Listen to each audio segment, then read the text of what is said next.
คือหัตถกรรมอันเลิศล้ำภูมิปัญญาประเพณีล้ำค่าตระการตาลุโบราณหมดจากพนานออกพรรษาตามตรงพอเข้าไม่เข้าเรามาประสานร่วมใจกระถิ่นข้าป่าลูกหลานมาจากไกลมาร่วมงานใหญ่เทศกาลประจำปีมานุ่งขาวไม้ใส่ดอกเอื้อกันตึงตึงโจ๊กตึงสนุกสนานเฮฮามาไหว้พระเวทจุมพระองค์เยตาสื่อสารภูมิปัญญาความศิลป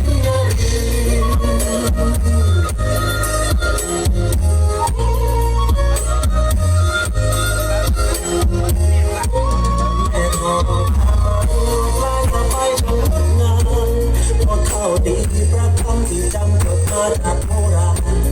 ลวดลายศิลปะจากถิ่นของโบราณทุ่มเทมุ่งมั่นเพื่อต้อนรับการมาเยี่ยมเยือนลำห้วยมียังไหลรวมสายมองปะปนแสงสายชายต่างสายเผ่าพันธุ์ถิ่นฐานกำเนิดเกิดจากเผ่าหลอมเดียวกันร่วมแรงร่วมใจถึงขั้นเพื่อเทศกาลบุญทานเอามานุ่งขาวไม้ใส่ปลอกเครื่องเรื่องกันขึ้นโต๊ะขึ้นสนุกสนานเฮฮามาไหว้พระเปิดจุมบังพระองค์เยตาสื่อสารภูมิปัญญาความศิล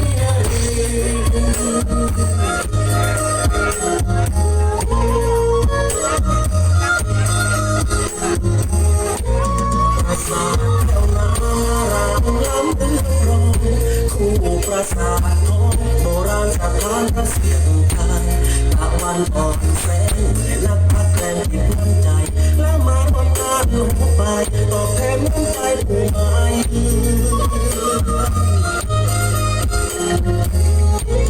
โอ้แม่นางมองเชิญออกมาฟ้อนมารำเชิญทองหางคันออกมาถ่ายรำให้น้ำใจ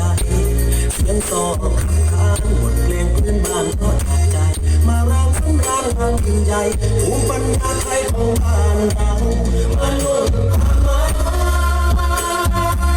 ใส่ดอกเอื้อกันตึงโจ๊ก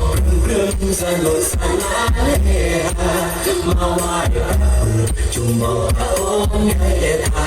สื่อสารภูมิปัญญาความศิ